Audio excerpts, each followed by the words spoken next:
প্রতিদিন সকালবেলা এই 5টি কথা নিজেকে বলবে। আমি সেরা, আমি নিশ্চয়ই পারব, সৃষ্টিকর্তা সর্বদা আমার সঙ্গে আছেন, আজকের এই দিনটা শুধু আমার, আমি জয়ী।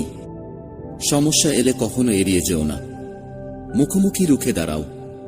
মনে রাখবে, সমস্যাহীন জয়ে কোনো আনন্দ নেই, আর সব সমস্যার সমাধান আছে। তুমি কতটা কষ্টে আছো তা কেউ দেখতে আসবে না, কিন্তু প্রাণ খুলে হেসে দেখো, সেই হাসিকে হিংসে করার মতো লোকের অভাব হবে না। পারফেক্ট সময় আসবে, এটা ভেবে বসে থাকবে না। খারাপ সময়গুলোকে নিজে থেকে পারফেক্ট বানাও, তাহলে দেখবে জীবনে কখনো কোনো কষ্ট থাকবে না।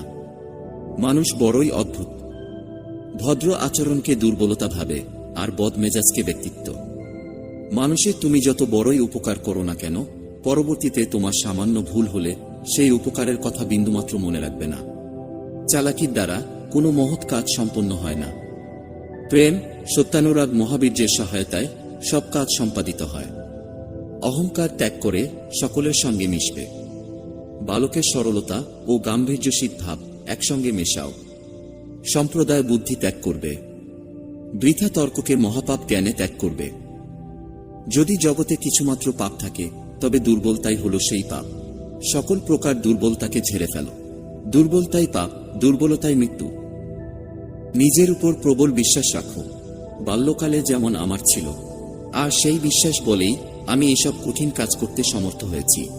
তোমরা প্রত্যেকে নিজের উপর এই বিশ্বাস রাখো যে অনন্ত শক্তি তোমাদের সকলের মধ্যে রয়েছে।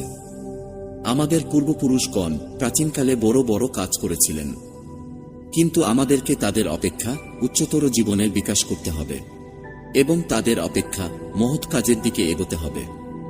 এখন পেছনে পিছিয়ে গিয়ে অবনত হওয়া কিভাবে সম্ভব? তা হতে পারে না, তা কখনো হতে দেওয়া যাবে না। পিছনে পিছিয়ে গেলে জাতির অধঃপতন ও মৃত্যু হবে। অতএব এগিয়ে যাও এবং মহৎ কাজের উদ্ভাবন করো।